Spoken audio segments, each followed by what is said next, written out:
हा जो जिग आहे PCBA 4 टॅक्टाईल स्विचेस चेक करण्यासाठी PCBA टेस्टिंग जिग आहे। याच्यामध्ये आपण 4 स्विचेस प्रेस केल्यानंतर त्याचे पास इंडिकेशनसाठी 4 LEDs दिलेले आहेत आणि हा जो आहे हा कॉमन होल प्रोसेस पाससाठी आहे। हा LED ग्लो झाल्यानंतर ग्रीन आपण डॉट पंच मार्करच्या मार्किंगसाठी जाऊ शकतो। जर या 4 स्विचेसपैकी कोणताही स्विच फेल असेल तर यातला तो पर्टिक्युलर LED ऑफ राहतो आणि इथं फेल इंडिकेशन येतं, तर तो PCB त्यावेळेला आपण फेलमध्ये ठेवून द्यायचा। आता मी प्रोसेस स्टार्ट करत आहे।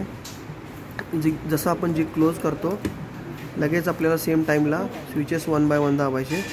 सगळे स्विचेस दाबले नाही वेळेत। आता इथं मला या स्विचेसपासून या स्विचला शिफ्ट व्हायला वेळ लागला, सो 4 स्विचेस वेळेत नाही दाबले तर तो फेल इंडिकेशन दाखवतो।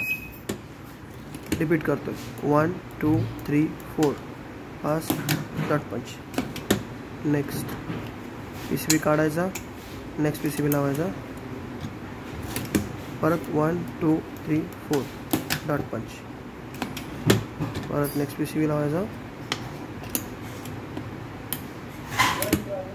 1 2 3 4 डॉट पंच। सिक्वेन्स कोणताही चालतो स्विच दाबायला, फक्त आपण मिनिमम 3 सेकंदाच्या आत सगळे स्विचेस दाबले पाहिजे आणि बाय प्रॅक्टिस होऊन जातात। थँक्यू।